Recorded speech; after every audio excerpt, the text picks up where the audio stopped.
What's going on, Colts Nation? Welcome back to another episode of the Bring the Juice podcast. Sorry, I'm not in my normal setup. Just have people over at the house that are doing stuff in the basement, and I can't record in my normal spot. So hopefully this all works. And this is the kind of stuff you have to do on a short week. With the fact that Thursday night football is around, you got to make do with what you have after a 12-hour workday. But nevertheless, we're bringing you coverage for the Colts versus the Jets preview. And of course, who else to bring on but none other than Jets Central. How are you, my friend? Derek, I'm good. I'm good. I appreciate the invite. I know everything was kind of short notice, but no, I'm glad to be here. Appreciate it, man. Well, I mean, we're both coming into this game, obviously, with neither one of our teams really having a extremely positive outlook on the season. I mean, I would probably say that you guys have had a little more positive outlook because even though the record's not great, I mean, you have beaten some teams this year that I'm sure probably surprised quite a few of you. Oh, definitely, man. I mean, yeah, so we only have 2 wins on the year, but we beaten Tennessee and Cincinnati, 2 top teams in the AFC. It sounds crazy, because if you start comparing the coaching staffs, if you start comparing the talent level on both teams, it's, you would obviously think Tennessee, Cincinnati, and then especially how the Jets have looked in other games this season as well. I mean, like, week 1, week 2, week 3, we were humiliated. And then coming off of the bye week to give up 54 points to the Patriots was just a complete humiliation, a complete embarrassment. But I'm really glad that we bounced back nicely. Now Zach Wilson is, of course, hurt, and Mike White lit it up. But yeah, it's definitely exciting to think about the future for this team. Yeah, so you talked about Zach Wilson being out, and he's going to obviously be out for this game as well. How's the rest of the team looking injury report wise? Because last week the Colts came into the Tennessee game being the healthiest that they've been all year long, still couldn't quite beat Tennessee. How's the rest of your team looking besides Zach Wilson being out? Yeah, I mean, really from the get-go, from training camp, we've been just decimated by injuries. LaMarcus Joyner, starting safety, out for the year. Carl Lawson's out for the year. Vinny Curry's out for the year. CJ Mosley missed a game. Gerard Davis has missed pretty much every game up until last week. I mean, literally the list goes on and on. Mekhi Becton, starting left tackle, he's only played in one game this season. Corey Davis missed last week. And obviously we just talked about Zach Wilson. Tevin Coleman. I mean, I could sit here for, an hour going through these injuries, but we're pretty banged up. But I will say this, it seems like a lot of these injuries are starting to, like a lot of these players are starting to get healthy, which is a positive. Becton should be back relatively soon. Gerard Davis, like we talked about, missed the first five games, but he's back. So I'm glad to see that. But yeah, it's just at this point all about getting healthy. Yeah, absolutely. I mean, that's been our gripe on the season for a lot of it too, was early on the season, just having all those injuries just really sucked. Felt like we could have potentially won some more games had that gone in our favor. But I mean, let's kind of talk a little bit about your team. Is there anything offensively that you feel is that you have a chance of making this Colts team, really suffer? Because a lot of times, the Colts have been pretty good against the run.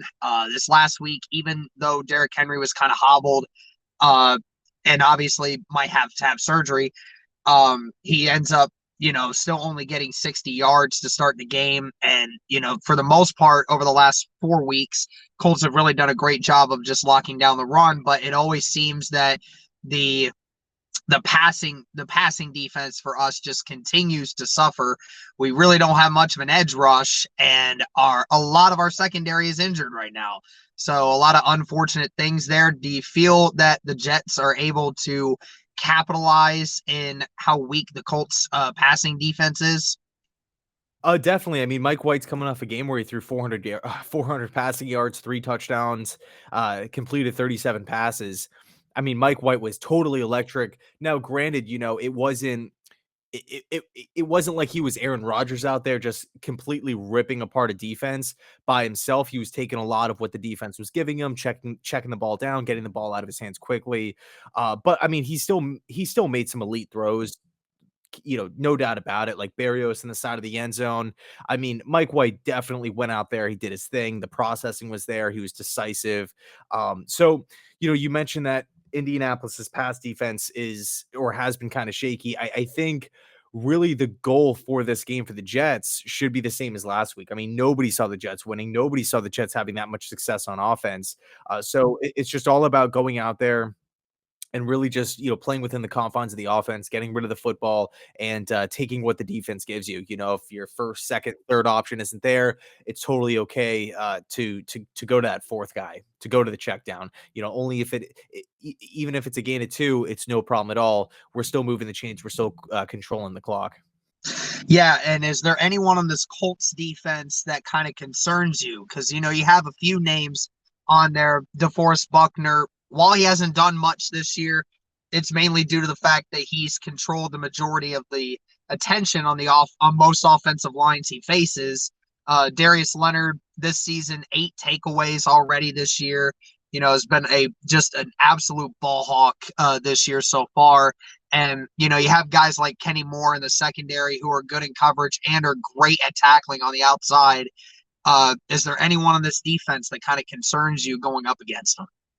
Dude, I mean, I was going to say two guys. No disrespect to Darius Leonard at all, but my two guys were Kenny Moore and DeForest Buckner. Two guys that I love, two guys that I feel like are just not only just ultra talented, but they still have room to grow and get better. I feel like Eberflus and this Colts coaching staff has just done a tremendous, tremendous job on the defense side of the football. You take a look at where the Jets' weaknesses lie, specifically on the offensive line.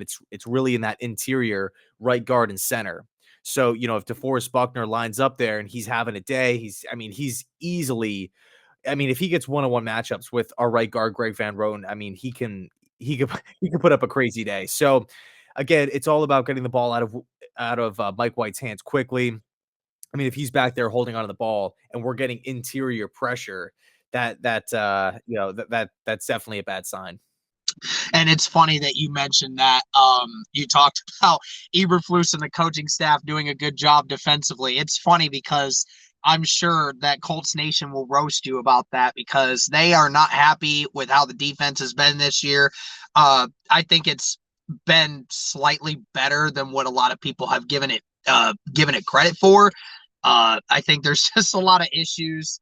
We don't have any of the veteran edge rushers that we had last year. We're replacing them with all young guys, and the young guys are having difficulty, things like that. But nevertheless, this Colts defense can still take the ball away, just like any other defense in the league. And I think they're tied for first right now, actually, in takeaways in the NFL. So, despite what the defense does give up, they do create a lot of opportunities. Let's go to your defensive side. You're coming up against Carson Wentz, who right now this season, despite how bad he looked at the end of that last game against Tennessee, still the best touchdown to interception ratio of on the year. He's for the most part taking care of the football pretty well. And then Jonathan Taylor, over 100+ scrimmage yards in the last 5 games. And Michael Pittman has just become an absolute tear. He's actually 9th in the NFL in receiving yards this year. And, you have a couple other guys that are coming up on the tight end spot with Mo Alley-Cox. Offensive line is now fully healthy, and that's the first time this year that it's actually happening. How do you feel your defense stacks up against the Colts offense? I think it stacks up pretty well. I don't how efficient is the deep passing game for the Colts? Is that like a big, big aspect of this offense? It has definitely become one over the last 3 weeks. Michael Pittman has become a tremendous deep ball threat for us. T.Y. Hilton, when he was was getting a lot of those. And you saw a couple of them to Mo Alley-Cox. He gets a couple of those every now and again, especially towards the back end of the field. So, I mean, yeah, if you leave Michael Pittman in a one-on-one matchup, I promise you that at least 3 or 4 times that game, Michael Pittman's getting a deep ball thrown to him. Yeah, okay, so the way the Jets play defense, there's a lot of cover 4 looks, there's a lot of cover 3 looks. theoretically, we take the deep ball away. That's something that Cincinnati has been really, really good at this season, and they had zero success with it, just because of the scheme itself. So I feel like overall the defense matches up pretty good with the Colts offense. I don't want to say, we're going to go in there and hold you to 3 points or anything like that. I do feel like you guys can move the ball. It's just all about Wentz taking care of the football, and will and I guess it's the same argument with Mike White. Will Carson Wentz take what the defense gives him, or will he try to force it into double coverage? Will he try to push the ball downfield? Really try to throw with like that aggressive nature when you don't really have to. When opposing quarterbacks have done that against this Jets team, they've ran into issues. Bryce Hall's looked really, really good on the outside. He's a second-year corner, but all in all, I mean, yes, this Jets team or this Jets defense rather has been good. We are still not 100% healthy. So I think when you're just looking at players versus players, coaches versus coaches, Indy can move the ball. They can have success this season, or Yeah, this upcoming game rather. and because, from what we saw this last game where Wentz threw two interceptions into coverages that he shouldn't have, was saying how he felt like he let the whole team down because of it. I guarantee that there will be a lot more checkdowns and there will be a lot more conservative play on behalf of Carson Wentz in this game. Would not expect him to really do too much with throwing the ball deep or taking those extra shots that he shouldn't, because I think he's still going to be kicking himself during it. But how do you feel about going up against Jonathan Taylor? I mean, Jonathan Taylor so far this season, second in rushing yards, has really become a dominant threat in the passing game as well. Those screens when he gets out in the open field, there's very few guys that can make plays the way that he does. How do you feel that they're going to combat trying to go up against Jonathan Taylor? Because, like I said, the offensive line's now fully healthy too. I mean, this is the first time we've seen it all season. And, as long as Frank Reich doesn't decide to only run the ball with Jonathan Taylor 15 times, then Jonathan Taylor can do a lot of damage. How do you feel your defense is able to stop the run in this? Yeah, so I mean, if you take a look at the Jets roster, the strongest point or the strongest area, strongest unit is the defensive line. Not only is it just talented, but we also have depth there. I think overall in the run game, Jonathan Taylor, we can hold our own against Jonathan Taylor. I don't think we could completely neutralize him. I think really the only way Jonathan Taylor fails this upcoming Thursday is if, like you mentioned, they just don't give the ball to him. I'm more scared of Jonathan Taylor in the pass game. That's where I really have concern. Carson Wentz goes through, a couple reads. He finds Jonathan Taylor, out in the flats, checks it down, and he makes, a gain of 3 into a gain of 9 into a gain of 10, 11, or even on those on design screenplays as well. Jonathan Taylor's a great player. Again, I don't want to say that the Jets will or could completely neutralize him, but I feel like just as far as the run, the run game is concerned, we can hold our own. All right. And then special teams we'll talk about, then we'll get a score prediction from you. How's the special teams looking? From field goals, kicking to extra points and punts and kick returns. How's all that working for you guys? I would say it's right around the average mark, average to slightly above average. We have missed a couple of field goals the last couple of weeks, but I really don't think it's that big of a deal. One of those was, it's a 50+ yarder.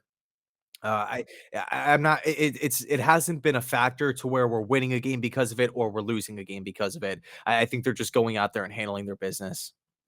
All right, good to hear. All right, so we'll finish this one off with a score prediction from you. What do you think the prediction will be for Thursday night, Jets versus Colts? It's tough. I'm going to say Indianapolis 28, New York Jets 23. All right, I can agree with that pretty closely. I'll go 27-17 Colts. I think there's one trend that the Colts have been following is that in teams that they've played that are below 500, they're normally beating those teams by about 15 to 16 points right now.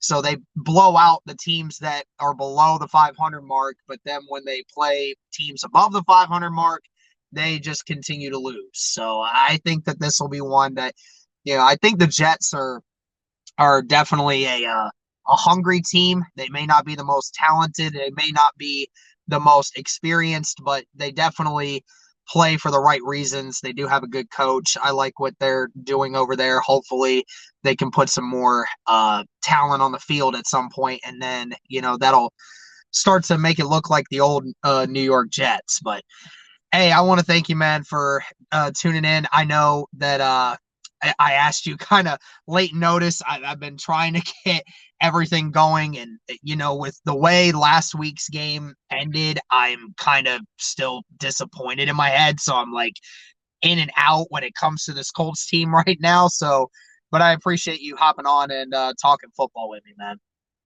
Yeah, of course, man. And the good thing is whenever you come off of a horrible loss, it's always good to bounce back on a short week. So, and like you said, the Colts are really good against teams below 500. So, well, it sounds weird to say that. I'm not even going to say good luck or anything like that. But dude, I appreciate it. Yeah, absolutely, man. Well, hey, listen, everyone, thank you so much for tuning in. Thank you for the support. Let us know your thoughts going into this game. Thank you so much. And as always, go Colts.